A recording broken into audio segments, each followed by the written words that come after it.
অস্ট্রেলিয়ার সিডনিতে ইহুদি ধর্মীয় উৎসবে আকস্মিক বন্দুক হামলার ঘটনায় বিশ্বজুড়ে নিন্দার ঝড় উঠলেও প্রশংসায় ভাসছেন এক সাধারণ পথচারী। হামলার সময় নিজের জীবন ঝুঁকির মধ্যে নিয়ে খালি হাতে বন্দুকধারীকে নিরস্ত্র করে বীরত্বের নজির স্থাপন করেছেন ওই মুসলিম ব্যক্তি। তার সাহসী পদক্ষেপে বহু মানুষের প্রাণ রক্ষা পেয়েছে বলে ধারণা করছেন অনেকে।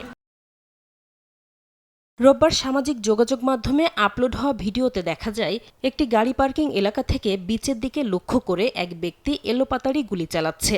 বন্দুকধারীকে প্রতিহত করতে একজন দৌড়ে গিয়ে তাকে পেছন থেকে জাপটে ধরে নিরস্ত্র করার চেষ্টা করছে। এক পর্যায়ে হামলাকারীর কাছ থেকে রাইফেলটি কেড়ে নিতে সমর্থ হন তিনি। তার অপ্রতিরোধ্য সাহসিকতার মুখে ভারসাম্য হারিয়ে একটি সেতুর দিকে পিছু হটে বন্দুকধারী।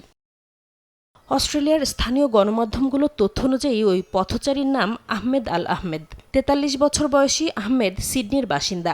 এক দশকেরও বেশি সময় আগে তিনি সিরিয়া থেকে সিডনিতে আসেন। ২ সন্তানের জনক সাহসী আহমেদ একজন ফল ব্যবসায়ী। তার পরিবারের বরাত দিয়ে 7 নিউজ জানায় ওই ঘটনায় আহমেদও গুলিবিদ্ধ হন। অস্ত্রোপচার শেষে তিনি এখনও হাসপাতালে চিকিৎসাধীন আছেন।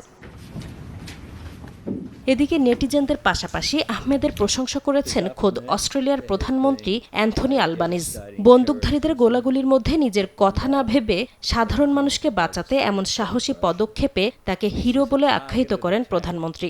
এমনকি মার্কিন প্রেসিডেন্ট ডোনাল্ড ট্রাম্পও আহমেদের বীরত্বের প্রশংসা করেছেন। তার এই কর্মকাণ্ডকে অত্যন্ত সাহসী পদক্ষেপ বলেও অভিহিত করেন ট্রাম্প। আহমেদের অবিশ্বাস্য সাহসিকতার গল্প বিশ্বজুড়ে শুধু প্রশংসিত হচ্ছে এমন নয়, আহমেদকে পুরস্কৃতও করছেন অনেক ধনী ব্যক্তি। নাসরিন রুমি, সময় সংবাদ।